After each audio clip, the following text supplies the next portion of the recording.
Hello everyone, Consistent Player, and welcome to the top 10 PS3 games. Of course, this is a continuation of my top 10 PS2 games list, and of course, if you would like to watch that first, the link will be in the description below.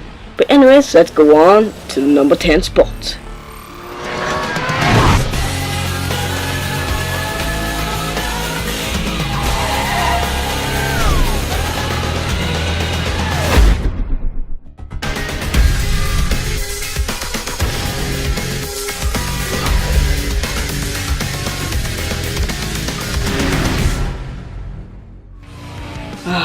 Need for Speed Hot Pursuit. If there was ever a video game that defined about underrated, this is it. Need for Speed Hot Pursuit is an amazing game. It has great graphics for its time, fun gameplay, and an addicting multiplayer game mode. Now for what I said, it would seem like this is a perfect game. Well, not so much. You see, the game is a bit lackluster in terms of stuff you can do. I mean, the main campaign really has no story, and it only offers about 50 ways and Hot Pursuit events, and once you're done, that's it. Now you can explore the open world and try out the areas where you waste on, except that there's nothing to do. I would have loved it if every so often you bump into other cops and other ways as well exploring, sort of like what Need for Speed Most Wanted done. It just lacks in availability, and I wish there was just more to do. And anyways, let's move on to the number 9 spot. Actually no, before I do that, the multiplayer is extremely fun. There's tons of game modes you can play, even though everyone just plays the number 1 game, which is Hot Pursuit. Pretty much that's all you'll be playing, but it's really fun. Now it can be a bit annoying since people just camp, and if you don't know what that camping is, they camp at the back of the base and they just take down the other cops. And that's another thing too, you get power-ups which you can take down the other drivers or cops with. These include the EMP, the helicopter, spike ships, or roadblocks, which are deadly. And please, if you ever go up to a roadblock, turn around and go through slowly, because you're gonna crash and the cops are gonna get you. But anyways, let's move on to the number 9 spot.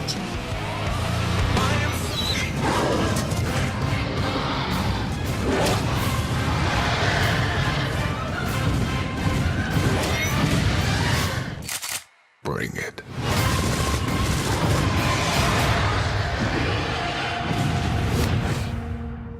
Shoutout from 2008 is a reboot, not a remake. Many people keep saying it's a remake, and not at all, it is. From the 1997 N64 game named Turok Dinosaur Hunter, for obvious reasons.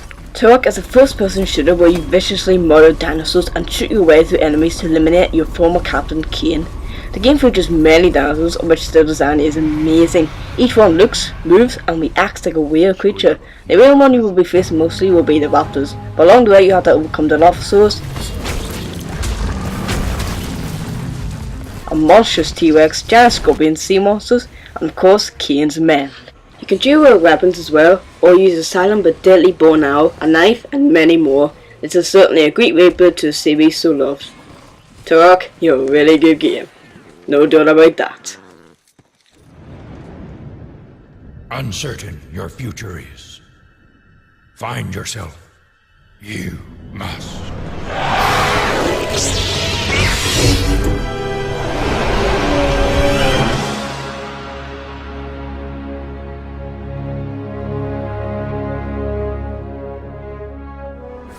Star Wars The Force Unleashed 2. I personally didn't really like the first one, but this one has got me more into the story and gameplay of these two games. The gameplay is fun, addicting, the story is great and engaging, and the boss battles surprisingly are really good. Now besides the love romance between Starkiller and whoever she is, the game is great and is certainly an improvement over the first. It can be hard at times, but I think it's just because I suck at it. You can unlock different lightsabers, costumes, and level up and unlock power-ups that can help you on your journey. Definitely one of the best Star Wars games we've seen yet. Well, at least better than this one at least.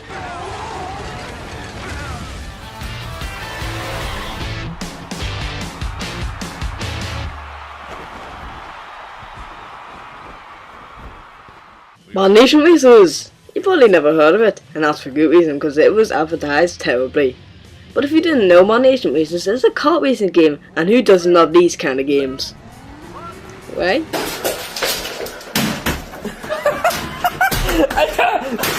Hey, this young Junge! For being the first kart racing game I've played, it's pretty good. You can make your own characters, maps, cards, and share your creations online for everyone to steal. Wow, that's pretty cool, man. It's pretty cool. The game also features a career mode in which you can take control of Tag. No, literally, that's his name. Tag. Why? He wants to achieve his dreams of becoming a part of the Man Nation circuit race.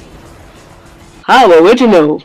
All in all, it's a pretty fun game, and consider buying it if you're bored out of your mind with next-gen games. Trust me, you won't regret it.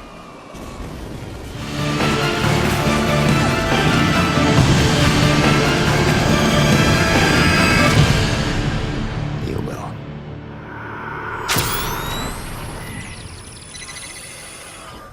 So I'm gonna make this quick because everyone knows Modern Warfare 2 is probably the most well-known Call of Duty game probably ever known. But for the sole purpose of giving an explanation on each individual game, I'll make it quick.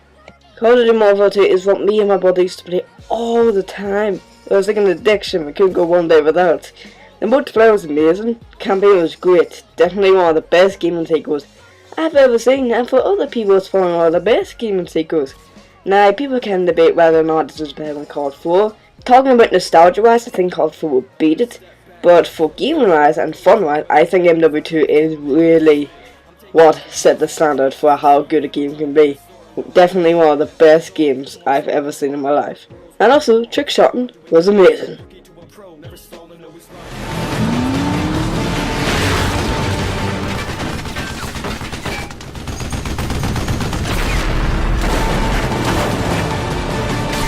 Stuntman Ignition. Available August 28th. Is this cheating? I could have put this game on the top 10 PS2 games list since it came out on PS2, but I personally like the PS3 version better. Stuntman Ignition is set on a movie set, where you, the character, have to drive the set on which a movie is being filmed. There are stunts you have to perform such as drifts, 180s, and you also have to avoid explosions, and tons more. I'm not even joking, there is tons of stunts you have to perform in this game. All in all, there really ain't much to talk about. I played when I was very young, and I fondly remember making me smash my PS2 controller. I wonder I didn't play for 7 years. Anyways, on to the number 4 spot. Burnout Paradise.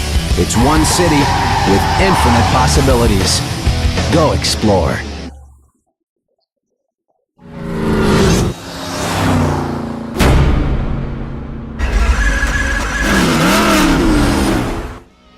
Oh, the damn stars are making this. Burnout Paradise might just be better than its predecessors, and that's pretty hard for me to say since, all of you know, I'm a giant Burnout fan. I'm a fan of the series since Burnout Revenge, even since the first Burnout, even since Burnout 3. But Burnout Paradise is exactly what I wanted in the franchise, an open world Burnout game. What could be better?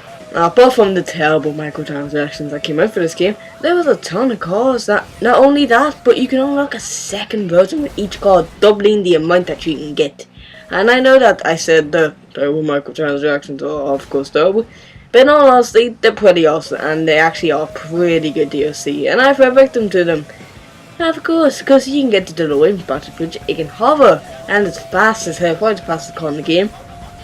You can also get the Ecto 1 from Ghostbusters, of course.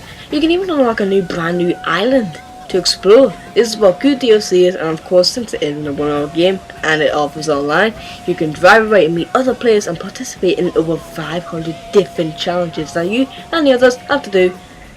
It's just amazing, an amazing game to end off the Burnout franchise, at least for the time being.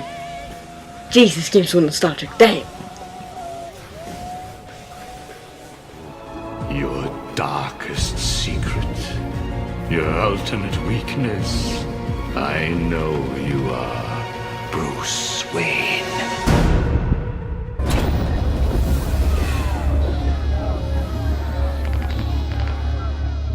Batman Arkham City is a follow-up to the already great Arkham Asylum, which is absolutely fantastic, but I like Arkham City a bit more.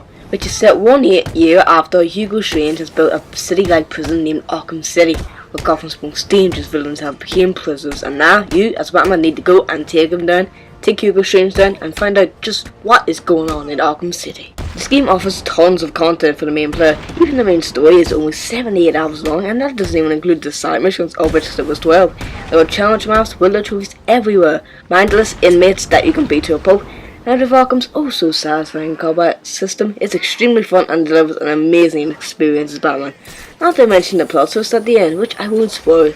If you want to play these games on next-gen console, consider buying Return to Arkham. As it may not be a really good remaster, at least you can play them on a next-gen console. You don't need to go out and buy PS3 or something. Anyways, Batman Arkham City, fantastic game. Want to see more of it in the future Wax City. On to number 2. I noticed. I've calibrated the cowl to track heat signal. Oh no, we're too late! By our ancestors. What is that?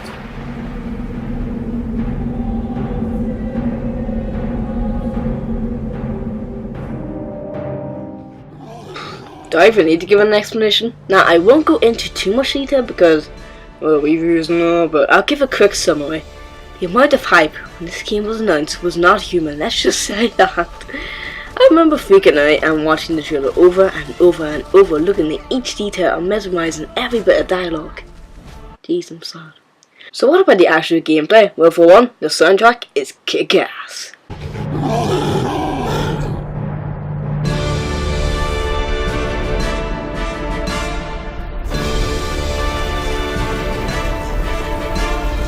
And combat-wise, amazing. Even if some enemies are a bit too hard, considering you don't have many attacks and some elements are quite pointless.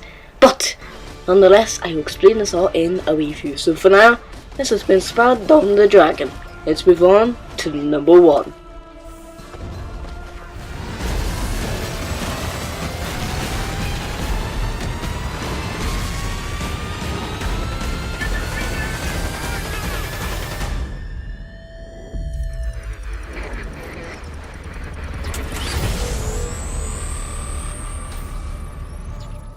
Black Ops 2, my favourite Call of Duty.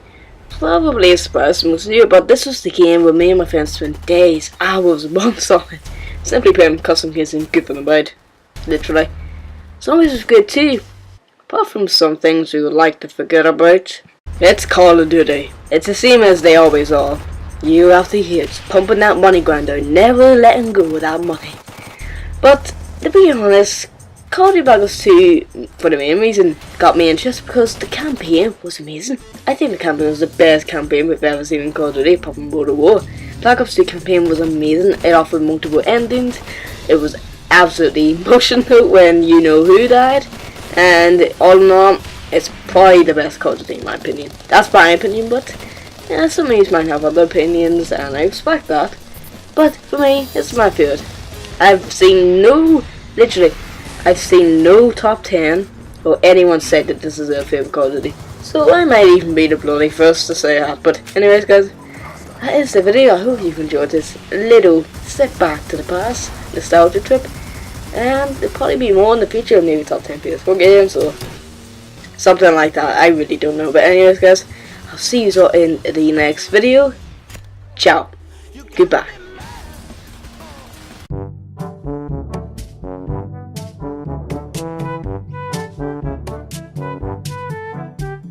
Black Ops 2 is my favourite Call of Duty. If there's ever a game that defined the word underrated, this is it. This is it. Oh my gosh. If there was ever a game that defined the word underrated, this is.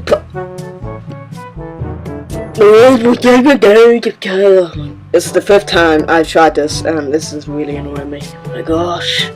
Now for what I said there, it was... I'm actually gonna go crazy because this is actually... no. Now, judging from nostalgia wise, I think Call of Duty before, but... oh my goodness, no, not again, not again. I had a perfect run, and I messed it up. Okay, fine. This was the game that This is the game that me and my friends used to play all the time. Monks, yes, Thomas, that's the bloody script. You say monks instead of months. Oh my goodness. Look at my... My flipping voice cracked as soon as I said the first bloody word. I'm gonna put these in like a blooper or a compilation or something. This is too funny. Oh my god. Oh my goodness. Oh, it's gonna go on the entire pages.